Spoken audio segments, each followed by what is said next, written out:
want to wish Cameron a happy birthday, man. Killer Since Cam, this is Cam, a legacy episode, man, Cam, I think that the impact of Cameron doesn't Cam. really get spoken about enough.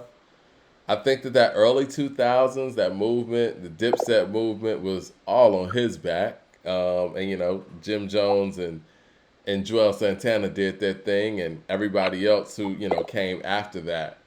But Cam laid that foundation, and I think a lot of people kind of come from his tree. We talk about the tree of future. I think that one word rhyming style, we seen people like Wayne use it, Jeezy, Ross, like especially in the beginnings of their careers. And I don't know if people remember this or not, but when it comes to like New York acceptance or just East Coast acceptance altogether, Dipset was a big part of that when it comes to Wayne getting that East Coast notoriety. Him working with Santana in the way that he did, and him working with them, period, in the way that he did a lot for Wayne. And so I think Cam don't get enough credit, man. He's you know, that versus wasn't a great look, but you're going to get some of the all-time greats when it comes to Jada, Styles, and Chic. I think we even picked Dipset over the Lox in that versus because we were We did. going on the strength of the songs because We we were knew wrong. how powerful that movement was. We were wrong. And I think creatively, I'm gonna be perfectly honest, man. I wasn't super big on Cam for the first two albums. I liked him, but when he came with "Come Home with Me" and kind of changed it up, because he's another one of those artists where he changed his style until it became something totally him. You know what I What? mean? Hold on. What's his first two albums, Mike? Sports, Drugs, and Entertainment. Yeah, that's number two. Horse and Carriage was one. No, no, no, no, no, no, no, no, no, no, no, no, no, no, no, no. What was the name of the first album? What was the name of the first album? One with Pull It. They had Pull It with DMX on there. Uh-huh. Because Uh, SDE was what was the name of the first album? I have been sipping. I'm sorry. Me too. Shutting off the pop. So let me see. 2009. I know the people in the chat are probably gonna get to it before we do. I'm sitting here on yeah, because I see SDE. I remember that was Confessions of 2000. Fire. Confessions of Fire. Yeah, There we I go. saw the I saw Oh, the it just rung off in my head. It just yeah, rung off in my head. Confessions of I Fire. saw the cover in my head. Yeah, people are Me saying too. Confessions of Fire and SDE. Me Yeah, too. So you want to know what Cam is the prime example of to me? He's the prime. Okay, so they got this thing where they say, and I've said this before on this show in the NFL, where it's like it's usually not till a quarterback's third or fourth year playing that the game slows down for them and they start seeing all the plays. Now, Mike, you got to be talented enough to get to that third to fourth year mm-hmm. so that you can develop like that. There's enough on the first two albums that you can see what he can develop into. And so on Come Home with Me, the game has slowed down for him and he knows exactly who he is. He Yep. knows who he is not, and he knows what he is doing. And this is what I mean. Sometimes you have to go through it. Mike, do you remember Banned from TV? Yeah. Mike, he's got the worst verse on Banned from TV, and it's a dope ass verse. Yeah. But he's on there with Pun. He on there with some monsters.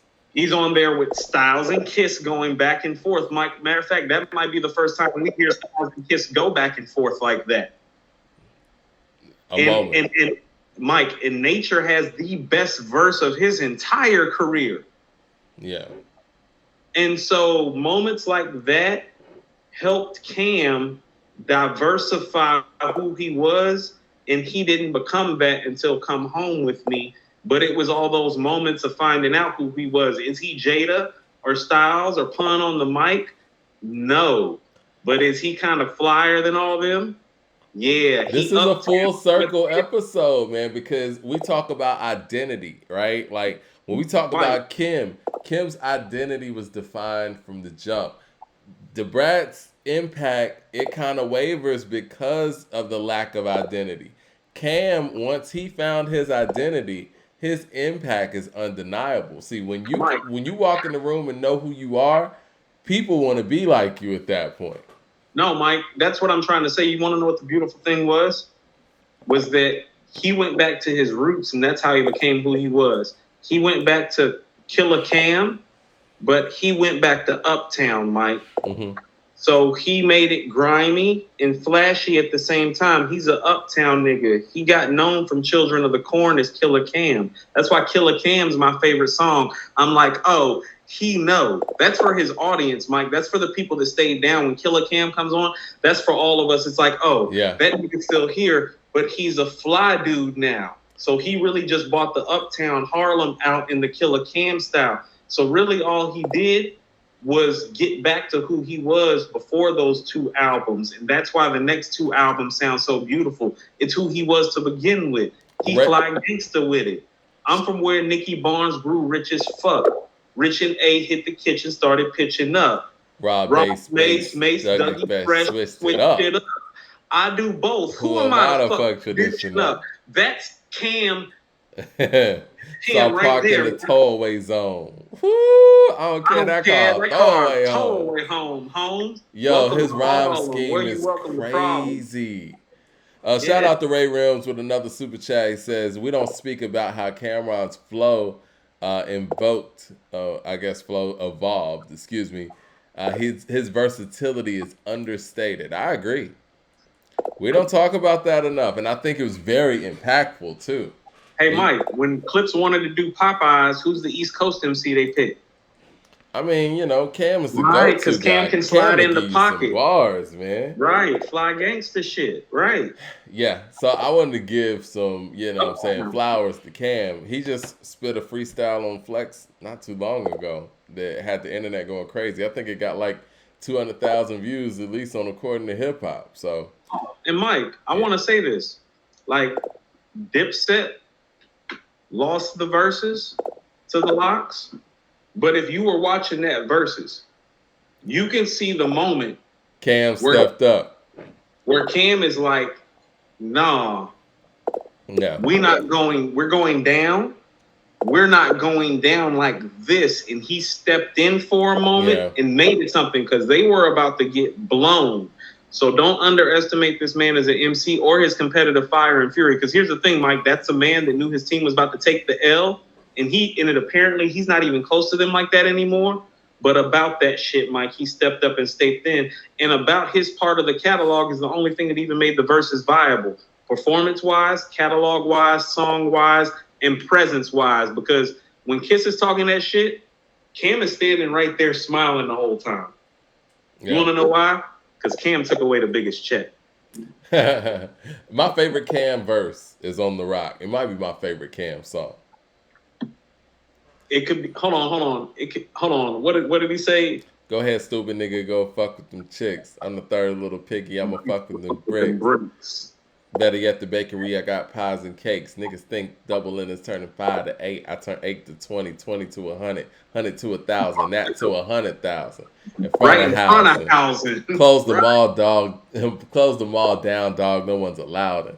I'm copping everything. I'm done with browsing. Whoo!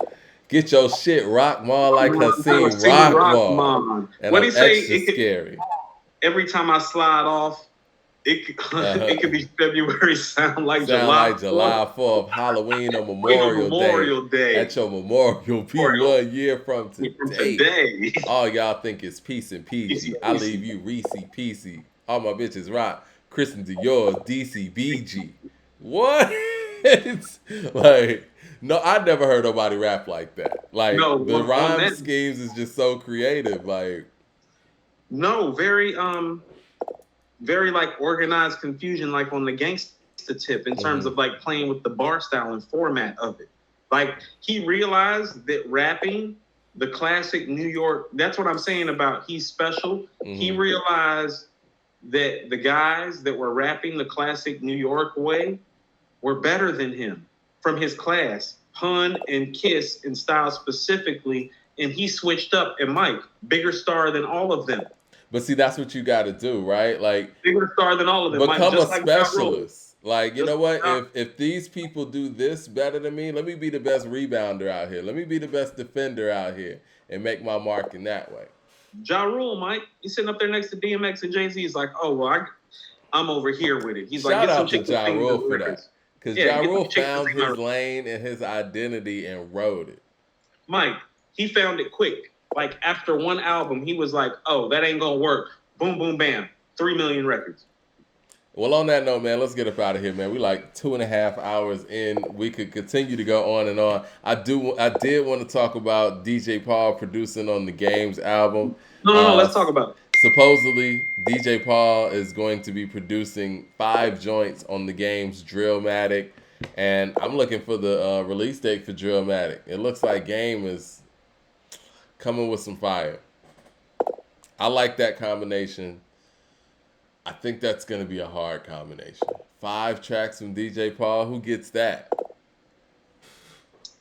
Nobody outside of Memphis, Mike. Yeah, Drake got one that was hard.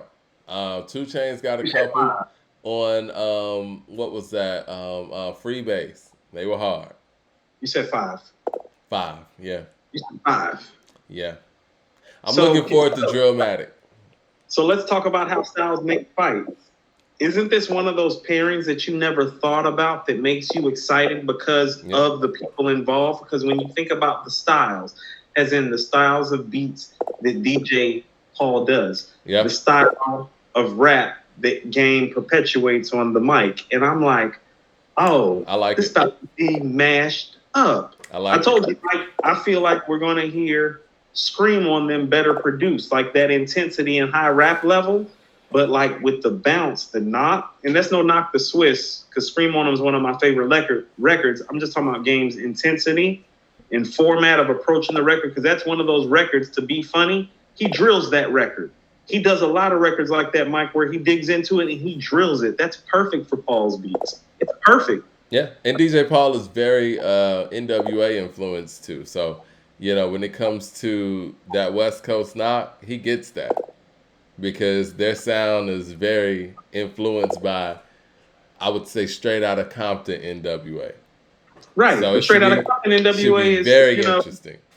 You know, but straight out of Compton is inspired by Criminal Minded. So you know what I'm saying? It all starts circulating back around. I love it. East Coast, West Coast, down south, all that. I was about to say, we just went from Bronx to Compton to Memphis, and it all relates. All right, man. Well, next week, hopefully we get Drillmatic or something else, man. I'm looking forward to it. About to be a great year, Mike. It is, man. Another great show. Y'all subscribe to the page. Subscribe to According to Hip Hop on YouTube. Hit the bell icon so you know when we're going live. You can even follow us on Instagram, all that stuff. Go ahead. Yeah, we're everywhere. One more thing. Our yearbook is coming. We almost done. Oh, yeah. We had to make sure we get it right for y'all. Yeah. Yes, sir.